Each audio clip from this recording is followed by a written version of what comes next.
Albert Einstein once said that we cannot solve the problems of the world by using the same thinking that created them. This statement sums up my teaching philosophy and is at the core of everything I do as a teacher. My students need to leave my classroom not just knowing about the problems of the world, but how to solve them.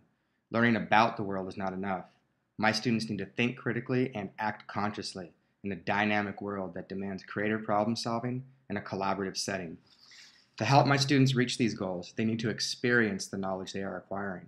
For example, when we studied medieval times in Europe and learned about the monks who preserved our knowledge by making books and copying the classics, my students made their own books by hand and used these books to compose original poems and copy pieces of literature.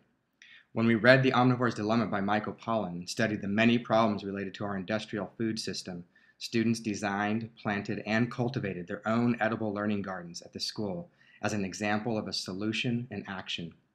And every year when we read classics like Shakespeare in class, students perform a play for the entire school community of family, friends, and peers in our annual theater show.